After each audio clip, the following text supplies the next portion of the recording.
Stop selling religion. Stop selling hope to the people. Give people practical solutions. Buy farms. How do you buy a factory and then convert it into a church and people come inside and they're praying for employment? Buy the factory. Create jobs. Then from the money from the factory, you can build a church. That's common sense. We need to deconstruct, decolonize the church. And we stop being centers of embarrassment, centers of shame, centers of debauchery, centers of mischief, centers of licentiousness, centers of witchcraft, centers of perjury, and centers of corruption in the name of religion. And you don't want it to be spoken about, by the way. Ministers get very touchy. They get very touchy. They don't want it to be spoken about because you are bringing the body of Christ into disarray. There's no body of Christ that is so rotten and evil like this. We need to fix these things as Africans because Christianity has become a partner of colonialism. I'll say it again. Christianity has become a partner of colonialism. Why am I saying that? Because after colonizing us, they were drinking coffee together. They never stood to oppose colonialism. They were benefiting from it. All your cities here have churches that are standing. The church right now in Africa owns more land than many businesses because they were in harmony with the government. May we have some land, please? They were given land. May we have some land? They were given land. Did they even condemn that what they were doing was wrong? The church was benefiting. Even now, there are churches that are still benefiting from colonialism.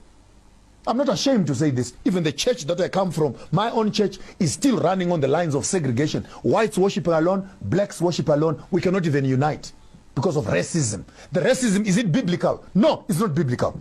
But the church will not stop it because it is founded on the principles of racism and segregation. And now all of a sudden, some other white man from Europe wants to come and run a seminar in Britain of how we must manage racism. How can a racist come and teach us how not to become racist?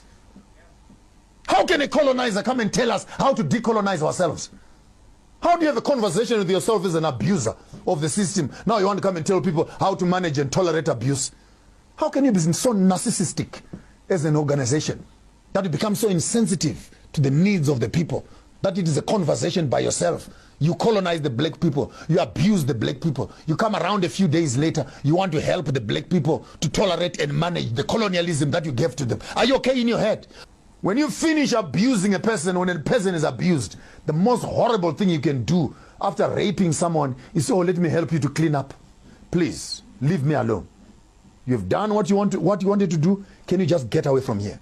Let me find love and comfort from people that care for me, and I'll clean up my wounds. And when I am finally clean, and I come back to you and I want to deal with you, you did what you wanted to do, and you walked away.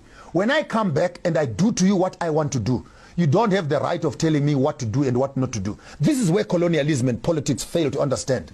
The colonialist came here. The oppressor came here. They took land, raped the women, destroyed the infrastructure, destroyed our culture and everything else. Then they give you a democratic system with a constitution to help you to manage how to repair yourselves. We cannot tolerate that. You have done what you want to do as Europeans. Step aside. Allow us as black people to decide what we want to do with you. You can't be an abuser and be a judge of the same abuse again. Does this make sense, good people? Maybe I'm losing my mind, people. Help me here. Does it make sense? You see, life, my mind is quite sane. If you come to me and you give me a clout, on my face, that's what you want to do.